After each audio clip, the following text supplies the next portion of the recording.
జనగామ జిల్లా దేవరుప్పల మండలంలోని పవిత్ర వానకొండయ్య లక్ష్మీ నరసింహస్వామి క్షేత్రాన్ని మైనింగ్ మాఫియా చేతుల్లో పెట్టి నాశనం చేయాలని కాంగ్రెస్ ప్రభుత్వం చూస్తోందని మాజీ మంత్రి ఎర్రబెల్లి దయాకర్ రావు తీవ్ర ఆగ్రహం వ్యక్తం చేశారు.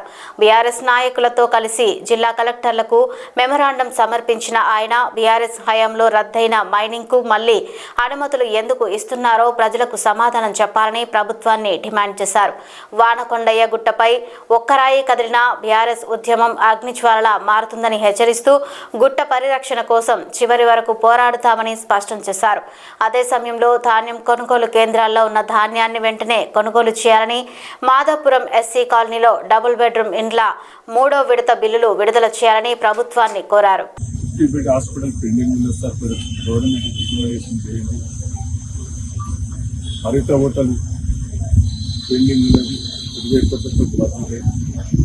కొడకంలో టెక్స్టైల్ పార్క్ అది పెండింగ్ ఉన్నది, బలిమిడి టెంపుల్ పెండింగ్ ఉన్నది, బొమ్మర పోతన పెండింగ్ ఉన్నది. ఇవన్నీ కూడా స్పీడ్ అగ్రిమెంట్ కూడా ఇంక్రీజ్ చేయాలి. ఇంకా రోడ్లు కూడా చాలా దిక్కుల గతంలో టెండర్లు అయినవి ఉన్నాయి, వాటిని కూడా పూర్తి చేసి ఏర్పాటు చేయాలి. కొన్ని బిల్లులు సెటిల్ చేయాలి. మాదాపురం ఎస్సీ కాదు పాపం వాళ్ళు అప్పులు చేసి కట్టుకున్నారు.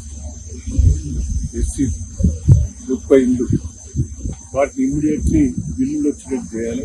ఫస్ట్ బిల్లు వచ్చింది, సెకండ్ బిల్లు వచ్చింది.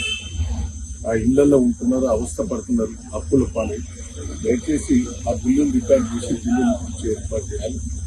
అదే తీరుగా మండలంలో కూడా చాలా మటుకు మంజూరై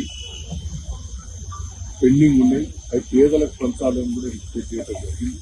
పెండింగ్ ఉన్న హౌసింగ్ బిల్లులన్నీ కూడా డబుల్ బెడ్రూమ్ కూడా ఇచ్చి ఏర్పాటు చేయాలని కూడా చెప్పడం జరిగింది. కలెక్టర్ కూడా స్పందించాడు. ఇమ్మీడియట్ అధికారులకు ఆదేశాలు చేయడం జరిగింది.